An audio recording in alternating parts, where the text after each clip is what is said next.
All right, guys, if you are watching or listening, I am super excited to have on the show with me today a director, writer, cinematographer, director of photography of movies that I know our fan base knows and loves, things that have made us laugh, cry, be scared, and watch over and over again. Uh, Mr. Steven Bernstein, how are you doing today, man? Okay. Thanks so much for having me. Glad to be here. Uh, like I said, your filmography, your body of work goes from movies like Scary Movie 2 and The Waterboy all the way to hard hitting, multiple Academy Award winning films like Monster. I have to ask right out of the gate, with someone with a catalog like this, I always love hearing their journey into the industry and what that was like to traverse such a wide array of films. So tell me a little bit, man, about like, did you know you wanted to be in the industry since you were a kid? Like, tell me about your journey. Well, if you want the official version that all filmmakers and writers and artists will say, from the moment they were conceived, they knew what they wanted to do. They knew the path. It was a single path. They had a vision. I have had a series of accidents, very often acting out of a desperation, confusion, or uncertainty, and then stumbled into a lot of kind of beautiful experiences that ultimately formed me to what I am now. But when I was first working, the first job I had was out of the BBC, and they were training me as a writer and director. And it just so happened that people were very interested in how to get musicians seen by what was called A&R men at record companies. So there was a guy going around London and saying, "Hey, do you know anybody who can get access to a camera?" And I could get access to a camera. Let's film these bands against like a white or black or green backdrop, send them to a record company. That way the record company doesn't have to go see them gig, and they can book these bands or give them a record deal without having to travel. So we did that, and I volunteered. I was purloining equipment from where I was working and returning it after the weekends. And then the same guy said, "Well, why don't we, have a higher premium service that we offer where we put little stories around the songs, and then maybe some effects." And that was the beginning of music videos. It was the 80s, and the thing took off in a huge way. Before I knew it, I was shooting £1,000,000, like a contemporary money, like a $5 million music videos. That's when music videos were music videos. I mean, huge. And the bands, of course, was Duran. It was Paul McCartney. It was Tears for Fears. It was the Eurythmics. It was those times, and big hair and big budgets. But the great thing about it was it allowed you to experiment, because no one knew what the rules were for music videos. They just, all you did was you put a camera up and you'd experiment with different things. If it failed, kind of so what, because if the song did well, it didn't matter. And if it succeeded, and you did like I did, like shoot an entire music video wholly out of focus because I thought it would be cool, and it was, and it won some awards, then everybody wanted me to shoot things for them out of focus. Or backlight. No one used to use colored lights in those days before music videos kicked in. And we started using what we called party gels. And we had a cobalt blue, which is my favorite color. I put on a backlight. I do a wet down. No one did wet downs before music videos. And we bring big water trucks in. We'd wet the surface down so it kick backlight, use blue backlight, a little bit of warm fill from the foreground. And that engendered a whole look, not only in music videos, but then in commercials, because don't forget about this time, Ridley Scott, Tony Scott working commercials, Tony Kaye, I worked with a lot. And then in feature films, particularly in horror, suddenly this blue backlight became de rigueur because of the experimenting that we were doing in this medium. Meanwhile, I was getting a very straight education at the BBC about coverage, and shot in reverse, and how to write scripts and so on. The combination of those two things made me kind of look at film and the way it was treated differently. Biggest event in my life, though, was seeing a film called Days of Heaven, which made me realize that you could affect people's emotional life just by images, and you didn't really have to rely entirely on dialogue and script anymore. And then my combining those elements together made me into the filmmaker I am now. That's awesome to hear you talk about coming, graduated film school over the pandemic, and one of the things that they talk about in lighting classes is the use of, you know, like stuff like you're discussing, the backlight and and bouncing it off, and how to convey the emotion, the thing that, that you don't as a fan. In my first instructor in our introductory class was saying, you're entering this program, you're never going to look at film the same way again once you've completed it, because as you are trying to become a filmmaker, it's now your responsibility to do exactly what you're talking about with the lighting, and that can, translates to the music and the shot choices, as as a cinematographer, all those things like you mentioned that convey the emotion without a dialogue. And just as a horror fan, from being a lifelong horror fan and knowing exactly what you're talking about with like the backlit things, bouncing light off of the lake of Camp Crystal Lake with Jason Voorhees, or bouncing it off of the boiler room floors in Freddy Krueger. Like, those are some of the most iconic shots in the heyday of the slasher era. or Those or silhouettes. the underlighting in The Shining, all that Oh, lighting sure. come from underneath. The high key lighting in a horror film, the sort of sterile environment of the men's toilets next to the bar in The Shining, is a great example of what lighting can do. What I say to people, if you want to learn how to be a filmmaker, don't look at drama, look at horror. Mm, Because in horror, you try to elicit a reaction from an audience that's non-specific and generally not dialogue driven. Rarely is there a piece of dialogue in a film that's a horror film where a character says something and then everyone's horrified as a result of what they said. And mm, yet, in writing classes, we're taught to write in particular ways to try to elicit reactions.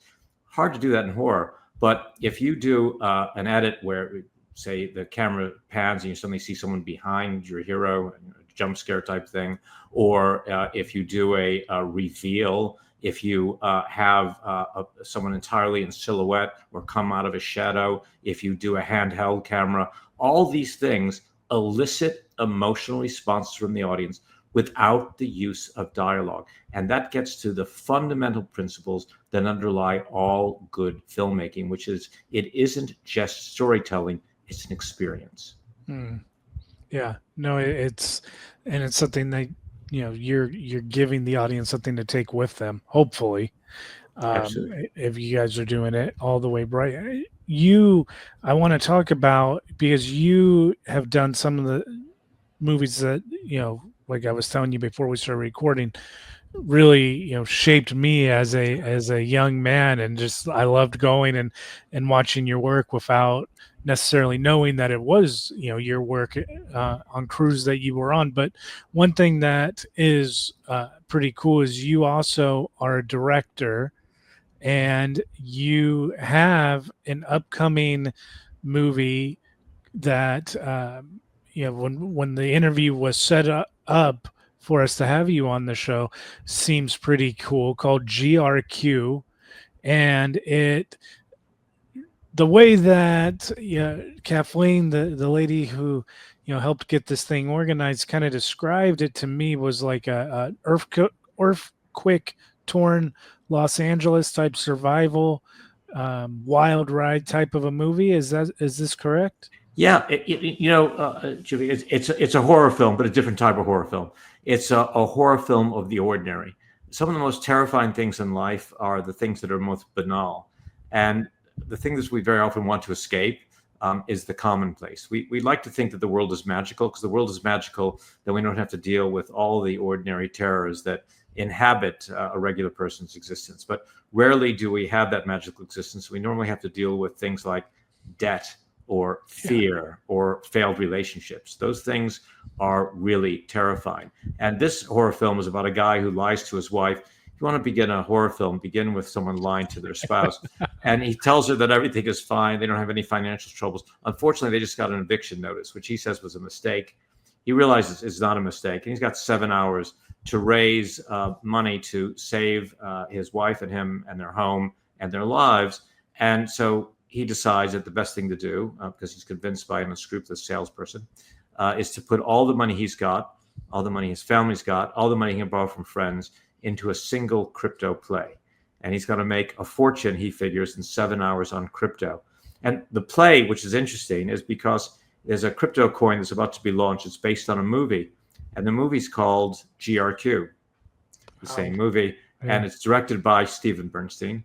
And Steve Berntsien is about to announce this on television. And the figure is that when Steve Berntsien announced on television, the price is going to go through the roof. Well, unfortunately, Steve Berntsien doesn't announce quite what they're hoping he's going to announce, and it doesn't go through the roof, and lots of things go wrong. Meanwhile, you're quite right, Los Angeles is being devastated by all the big earthquakes that we've anticipated here for some while. You're probably safe up there in Modesto, but we know certain doom is coming here to Los Angeles. So while Los Angeles is falling apart, he's trying to save his house, and that's our story. I based my novel on the same. The novel is what came first, which is called GRQ, which the novel just came out, and it kind of tells the same story, but it gets into a lot more details about the character. What's fascinating about the times we live in, because I thought writing a book, a novel, and a film about crypto, I thought there'd be moderate interest, but I thought really people were still going to be investing like mad. No one really would care about what a novelist or a filmmaker had to say about crypto. To the contrary, the book's selling like crazy. We're getting great reviews. And a lot of people are saying, this is the same experience I had with crypto. And that's the scary thing of all, because people are actually investing their whole fortunes into crypto plays, and they have no idea whether it's going to go up, which it sometimes does, or go down, which it sometimes do. And when you're investing everything you got in a play that you can't control, to me, that's the basis of every good horror film. And in the case of my book, a terrifying book. Yeah, it's interesting, the whole crypto thing. My day job, I high school teacher, and the teachers in the lounge, they're always talking about crypto and kids today, a lot of them more than when I would say the last class before this one and to graduate, this group of kids are taking more of an interest in stuff like investing and trade schools and everything. So when it's interesting that that's kind of translating probably through their parents, and that speaks to the book sales. I didn't know that you wrote a novel that is going to be the backbone of this movie. That's really interesting.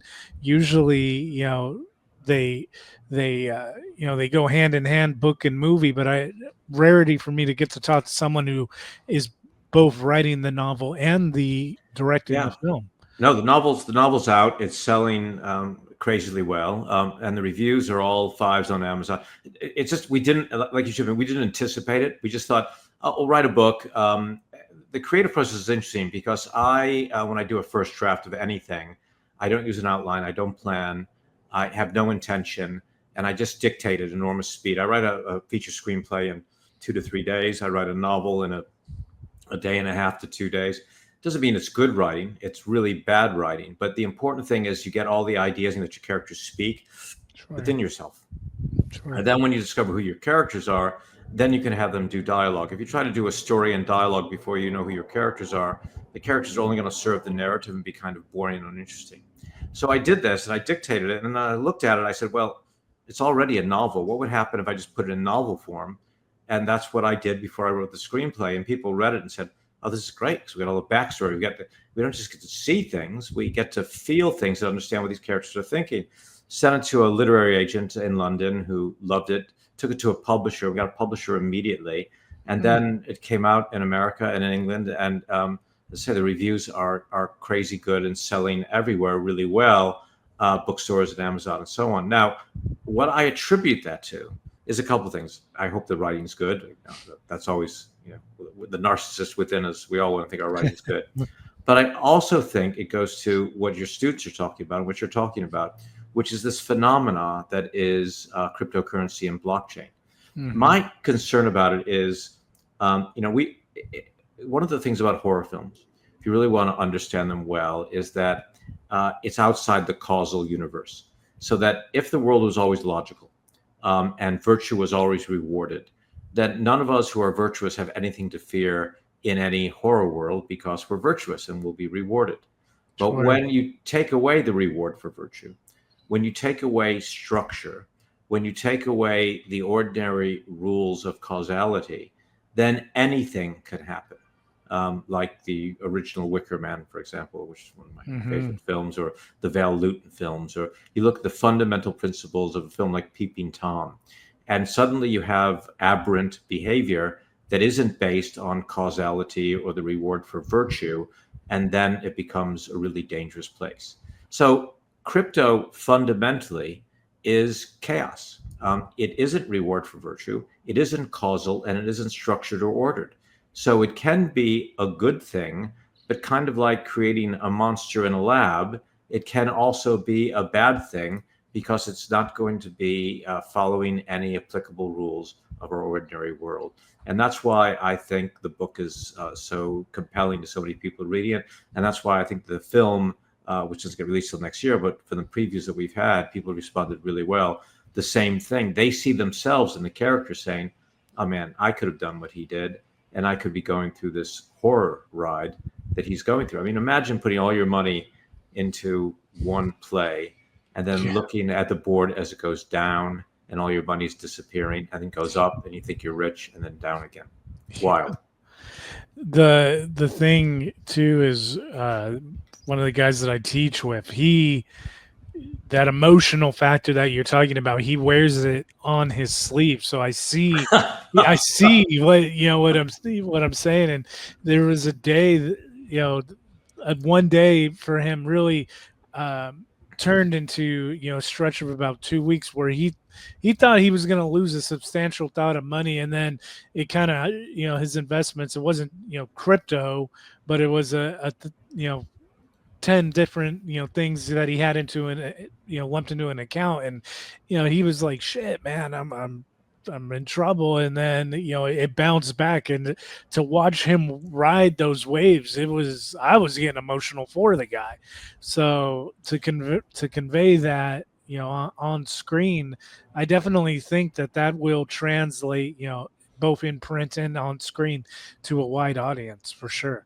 Same thing we go through in film, by the way. I go out and raise money to make independent films. Sometimes I work Oh for sure. studios, and sometimes I get people to give me millions of dollars, and they put it into my movie, and then we put our movie into a film festival, and then we wait for the reviews. The reviews are good. Maybe we're golden. Maybe we'll get good reviews, and the film still won't get a lot of money. Or if we get bad reviews, then we're toast. It's that's what the inspiration was, because whenever you borrow money or get investment from people or use your own money, and it's in the arts, it's going to be a risk that people may not like what you did. So you're a genius when people do, and you're the village idiot when they don't. So it's a tough play. And again, going to this idea of horror films as well. I remember doing a film with Wesley Snipes. I was up doing one of the Blade films in Canada, and the world that Blade lives in is this again this non-causal world, because even though Blade obviously is a creature, he's still essentially fundamentally decent, but doesn't get Right. rewarded for his decency. So I think that's one of the tenets at the beginning of all horror films is, do we get ample reward for our decency, or are we going to be overly punished for our transgressions? And that's why I use the principles of horror to make a film about money, but it's based on horror film. It's funny that you say it because sometimes in the horror films they get punished for their decency. Exactly. That's the idea. There goes causality. If you're decent and Yeah, you get punished, and if the God is in heaven, he should be looking after us, right? So that's the whole problem with the horror universe, is no one's looking after us. yeah. The thing about being an independent filmmaker, like you're saying, the whole investment thing. It's I definitely can relate. We did a short. It did the festival thing. It won some awards, and then we raised money and we did a micro feature, and it is you know on the festival circuit right now Good. on the independent level. And but it's finally, finally, that's one thing I don't think people understand unless they're trying to do films and make films, is that the word finally needs to be in capital letters, and exclamation mark, is now, here I am. I've been doing this podcast for 10 years.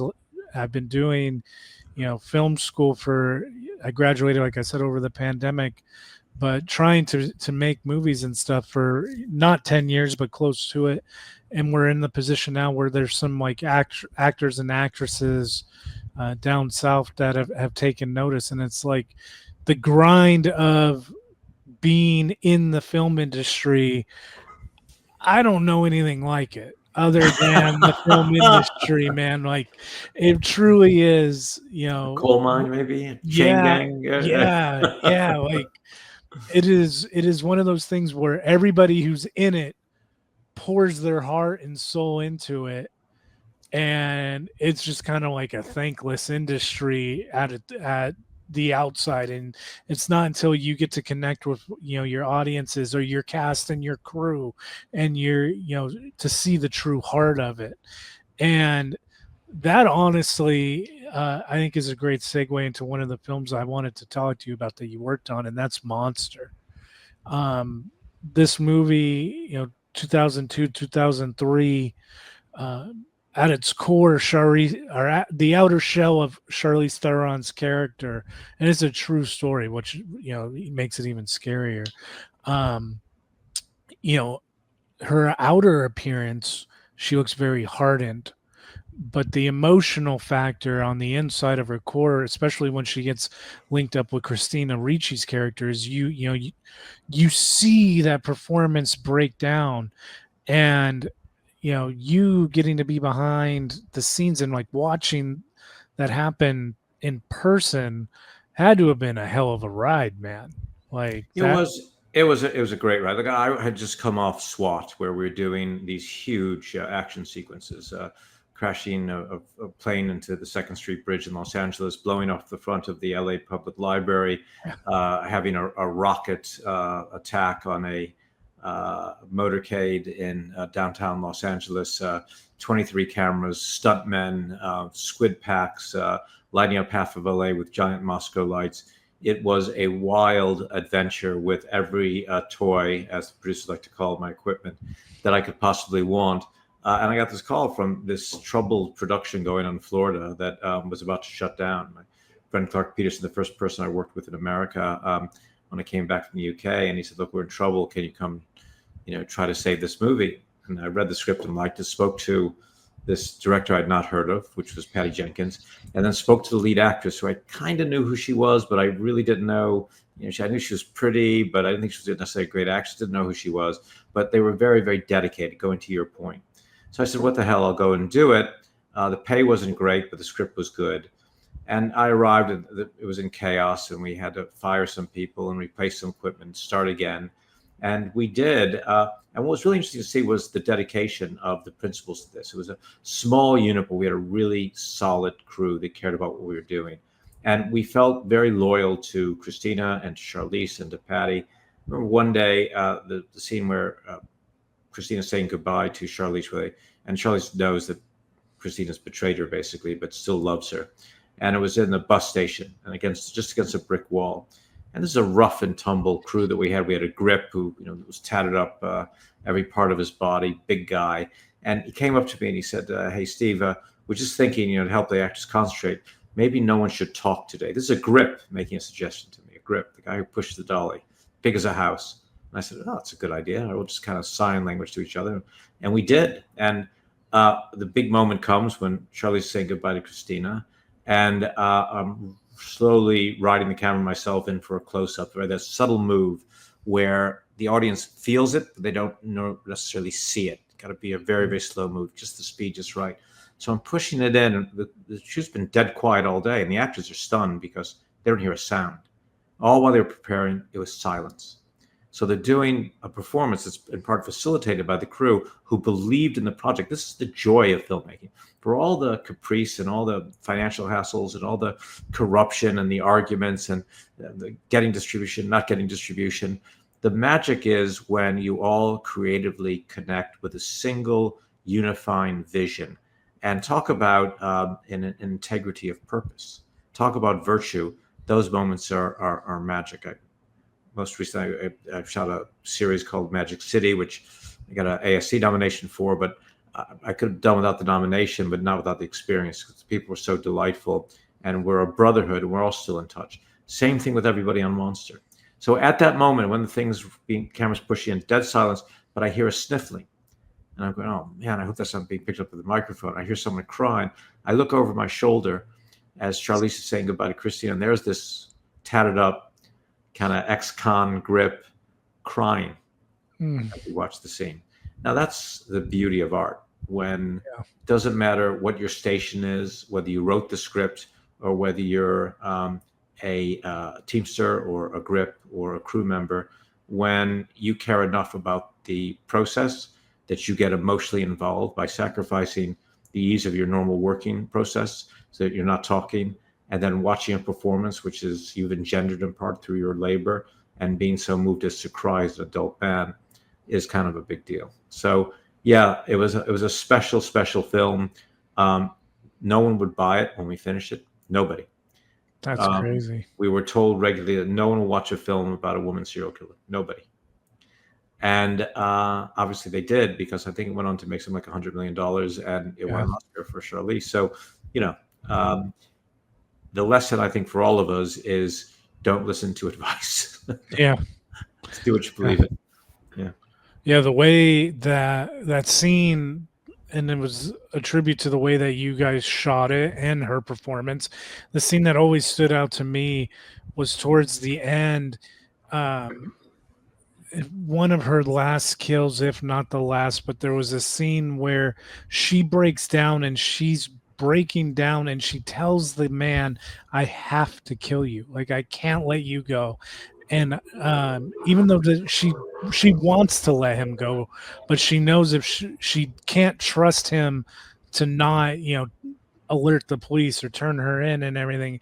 It's just like, damn, man, like you're talking about the grip crime. That was the scene that was like, it still hits home. And he was innocent. He wasn't even looking for a prostitute. He was trying to save her.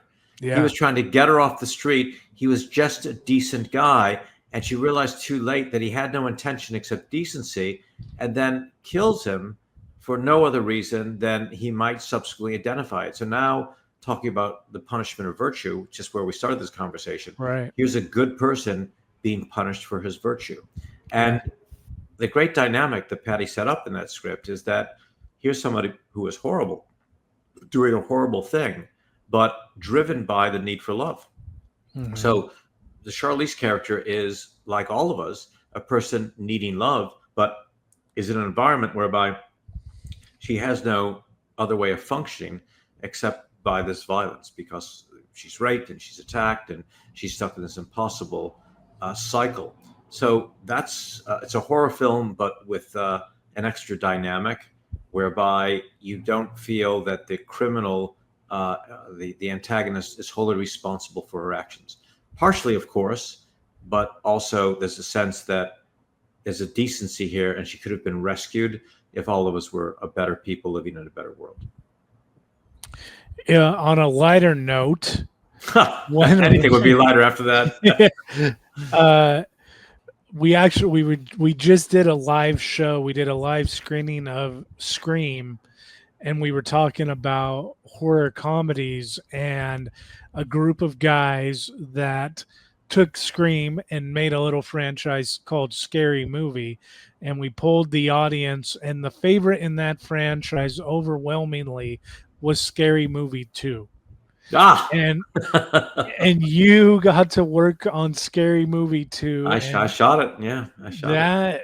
That movie, man, oh my God. From getting to work with like the likes of Tim Curry. Tim was great, yeah. But just the shit that they came up with, the take my strong hand and like, no, get it away.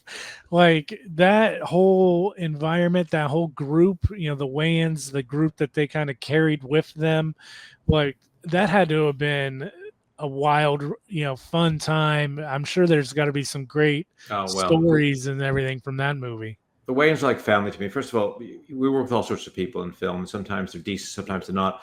the Wayans are just decent people. They're just Keenan and I did, I think, 4 films, 5 films together, a lot of films. We just a good person, and we'd sit behind the camera and we'd laugh.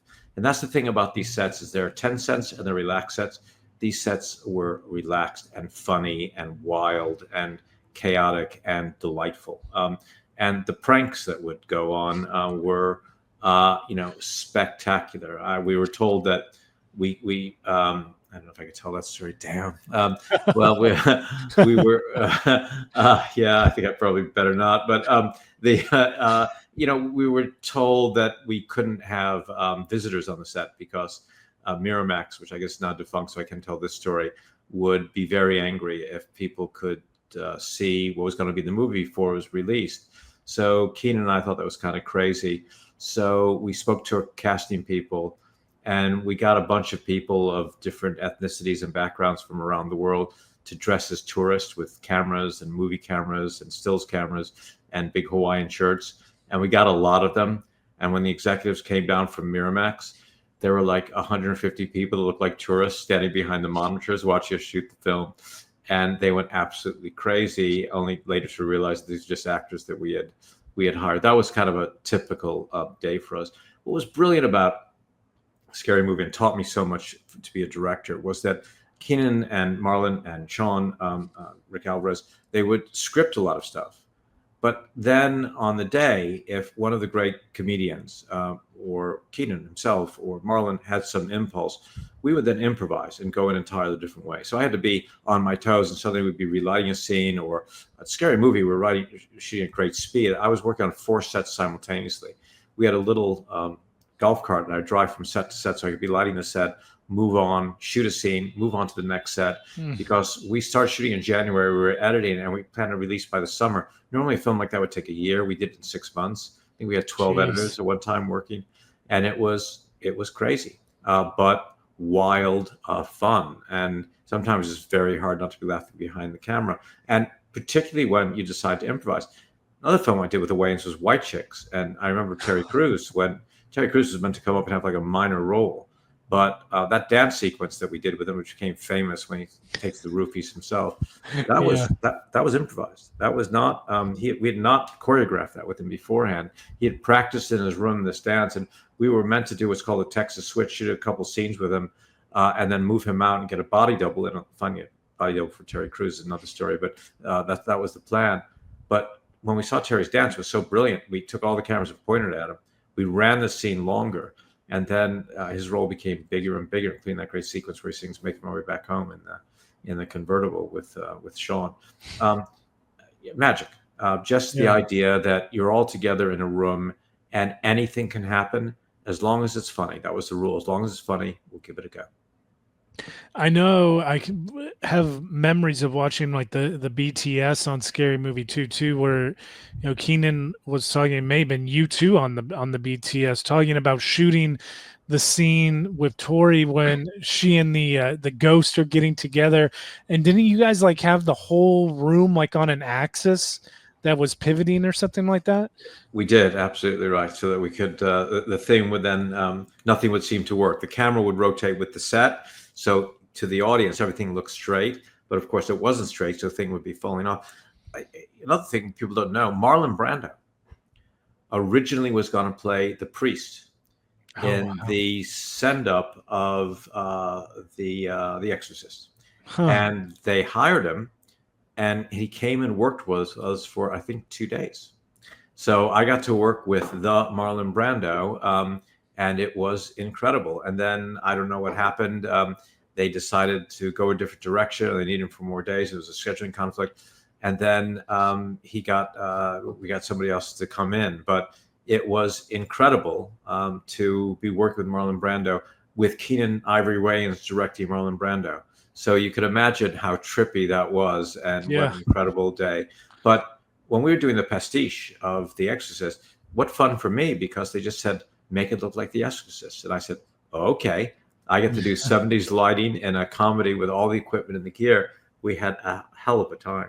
And now she's the star, and the girl who plays the horrified girl is turned into the demon. She's now the star of Poker Face, of course. That's Natasha Lyonne. Oh, yeah. That's crazy. Um, And my wife, when she found out I was interviewing you and she was looking at your body of work, she said I had to ask you about a certain movie because Adam Sandler is her favorite actor of all time. She is a Okay. faithful Sandler light. Some people say that when he went to the Netflix contract thing, that was a kind of a slump or a sellout move, but that's another discussion. I have enjoyed his work, and she is always there first, day one when something releases, uh, to check him out. He just did Happy Gilmore 2, which You I did? enjoyed a lot.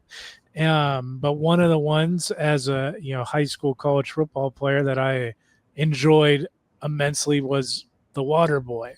How was that one for you to get to work on? A spectacular experience. I mean, Hurley and Sandler and Frank Karachi. Uh, look at the cameos we had from former NFL coaches and football players, from the Steelers, from the Giants. They were bringing everybody down. Every day we had a different surprise of who's going to be on set working with us. And again, we were just having such a good time. But the other thing that people don't realize is we weren't playing it as a comedy. I mean, there's a lot of comic elements, but we had some serious actors. I mean, Kathy Bates, I think, already had 2 Oscar nominations at that point. Yeah. And so we again played those scenes with Kathy Bates as real drama. Now the dialogue was so funny, and Kathy is so innately funny, and Adam opposite her were funny. The two of them together were brilliant. But we shot it as if it was a real drama about like Tennessee Williams drama in the Deep South. It was spectacularly good fun, and then we took the football very seriously as well because we figured that if the football didn't play, it was obviously farce. Then the story wouldn't work. So Mhm. we brought in a heavyweight second unit stunt guy. We blocked the football out really carefully. We had a whole unit just dedicated to shooting the football, and we played it really seriously. And if you look at most of the football, obviously, the opening montage when he first starts getting very good, that's a little bit crazy. But the big game, that's like the denouement, the big dramatic moment, the center of the film, we play that more or less like a straight action film, but with a lot of comic elements in it. And it's one of the things that works. Again, laughing every single bloody day because every gag in that thing was spectacular. And look who we were working with, Henry Winkler. What a Yeah. great bloke. He was Sandler himself. And all those one-liners that you can do it, that sort of stuff. I still get stopped in the street. My nephew still yelled to me, "You can do it!" It's these things that get picked up and then run with, and that's the reason that happens because good writing. If you don't write something that can be repeatable to an audience, then it's not good writing. It's rare that people borrow lines from movies. Used to do it, have a lot more often, but this film had a lot of lines borrowed from it, and I still hear them out in the street. The veil, to bring it back to horror. Henry Winkler, of course, has the small role in Scream as the principal, and Adam has done some creepy photo or some creepy roles as well. I always go back to the Robin Williams 1 hour photo. That movie scarred Oof. me when I first watched it, and it was even more scarring to see Robin play that role because for me he was the genie, and he was Mork, and he was all Mrs. Doubtfire, and all these friendly roles. To see him do that, the veil, and really maybe that's why stuff like Scary Movie becomes so cult classic, popular, beloved for generations. Like, as in your experience, like that line between horror and comedy, do you think that it's kind of thin? Because in a lot of scary movies, to break the tension, there is comedy. A great example, because again, my film, which is essentially a horror thriller, is a very funny movie. The book, which is essentially a horror thriller, GRQ, the book, is really funny. When you read the reviews of GRQ, the book I'm talking about, because the film's not out yet, people will say really funny book, and I'll go okay, and then the next person will say really scary book. Mhm. So both experiences are true, and it is a relief. One thing works against another. When you write a horror film, if you want to really offset it and make it more horrific, all you got to do is put a little bit of comedy in it, because that's our go-to place. When we're frightened by something, we want to laugh, and when we're very tense and there's release from that tension, we're inclined to laugh. So it's a device that naturally serves, and they're both related to each other oddly because the ordinary film, say drama, exists in what we would call the authentic or real world. It replicates our own experience of the world that we inhabit. Horror and comedy are both anarchic. Anything can happen because in comedy we can do Blazing Saddles and we can suddenly have an orchestra playing in the middle of the American tundra, or that's what it's called. We could in the Waterboy we could have a guy who is a superhero athlete because he is the water boy on a team, which is crazy. But that's surrealism. You're allowed in comedy and you're allowed in horror, and not in any other genre. So in that sense, the two are very closely related, and it's very easy to extract comedy in a horror film, and very easy to make a comedy kind of horrible. Look at Adam Sandler in Uncut Gems, which I think is an absolute masterpiece of a film. And you wouldn't characterize it typically as a horror film. I think it's a horror film. But again, it's the horror of the commonplace, the ordinary, somebody self-destructing, and it's so brilliant to watch. Plus the shocking, surprising ending. So I think Sandler taps into this and gets it completely. Very, very smart guy. Like Keenan understands that we're working in an industry and you want to make money, and they know what their demographic is and what their audience is, and they can make those films. But both are highly intelligent, and when they want to, they can switch into another mode in particular. Keenan hasn't chosen to. Adam has, and when Adam did Uncut Gems, I mean, just a masterpiece of a performance. And if you want to see one of the funniest things I've ever seen, look at Adam's speech at the Golden Globes when he won Best Actors. When he won Best Actor, one of the funniest speeches I've ever seen. Genius. Yeah, he, when you say that kind of his speech at the Golden Globes, or the bit that he did just at this last Academy Awards where he's wearing his basketball shorts and stuff, it's like that's somebody that I feel like is the realist, you know what I mean? Like he gets it that it's he's fortunate to be in the position that he is in, but he's not someone who's going, or at least he doesn't come across as someone who's going to change himself for the stake of the industry. He's going to give you him, and that's what he's going to give you, type of a person. And decent to everybody, just a very kind man, very loving to his crew. And always, if you want to measure someone, look how long they maintain their friendships. Adam's got friends he's working with who are his college roommate. Yeah. His college roommate, Tim Hurley, is still working with Adam Sandler, 40 years after the fact? So you know that he's got to be a decent guy, and he is. He's a lot of fun to work with. I remember one day on that shoot, we were shooting the Orange Bowl, and I think it was about 106 degrees. It was very, very dry. And I had all these cameras set up everywhere, and we were having some trouble. It rained, and we were rolling these big lights, these giant Moscow lights onto the Orange. And we were told that if we damage the playing surface of the Orange Bowl, we've got to pay millions of dollars. So we laid all these heavy boards out to roll these giant lights out, because what was happening was, because the Orange Bowl was built up on all sides, as the sun was setting around 4 o'clock in the afternoon, it was not getting over the side of the Orange Bowl. It was getting very dark on the playing field, and this was killing my shooting day. So I said, I know, I'll bring in these giant Moscow lights, get like 10 of them, put them from all sides, and replicate sunlight, skylight. Unfortunately, the ground was soft, and these things wore tons. And as we began to roll, the wood began to sink into the ground, and the things were like tilting over, and we were damaging it, and the stress was incredible. And I was figuring that I was in deep trouble. And then the humidity was incredible, and I wasn't drinking water. Next thing I knew, I had face planted in the middle of the Orange Bowl and was in an ambulance going off to the hospital.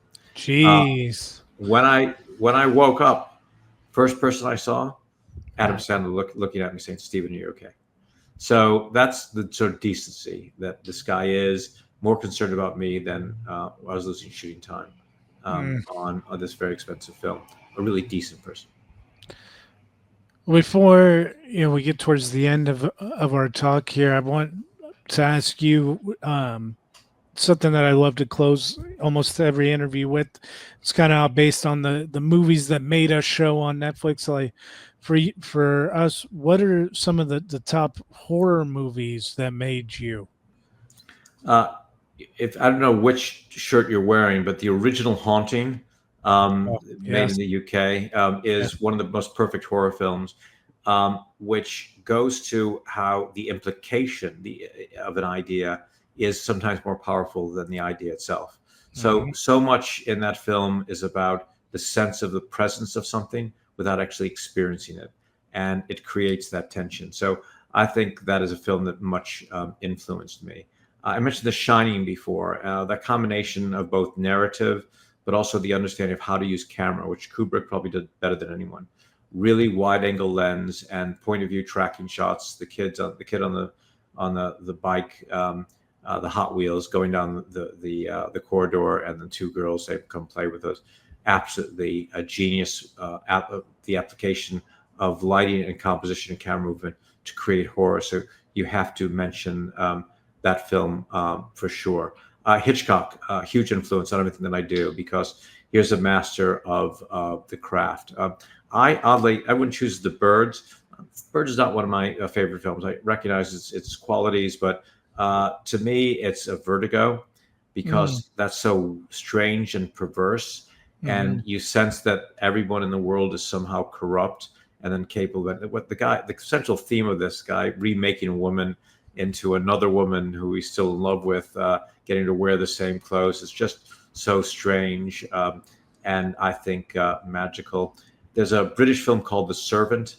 You see, I'm going into these psychological horror films with Dirk Bogarde and I think Edward Fox. Deeply, deeply disturbing film. And again, really interesting because the horror of the commonplace. The Wicker Man, I think, is the original Wicker Man. I guess I'll spot for the newer one as well, but the original one is just absolutely terrifying. I've seen so many horror films and I love them so much that it's hard to quantify anyone individually. But those are some of the ones that have taught me a lot about my own craft and that stay with me. And I think about all the time. I would also say The Others is a really good film. Not just, I'm not a big fan of twist endings, by the way. Yeah. I think that the problem with writing a twist ending is everything sets up for the twist, and then you go, "Oh, I didn't see that coming." Yeah, but Yeah. well, you didn't see it coming. What else were you enjoying prior to that? That's why I like films that are better structured. Although The Others, I think, is quite as special and got some brilliant tension in it. And then comic horror, I'm a big fan of. So American Werewolf in London, I think, is actually a great film and much underrated. Just to be able to laugh at horror, and I think Shaun Hmm. of the Dead is a great film as well. And Hmm. Shaun of the Dead heavily influenced my most recent film. So I could talk to you for the next 3 days about the horror films that have influenced me. But as again, where we began this conversation, if you want to understand cinema, if you want to be a filmmaker, the genre to study is horror, and look at how horror works.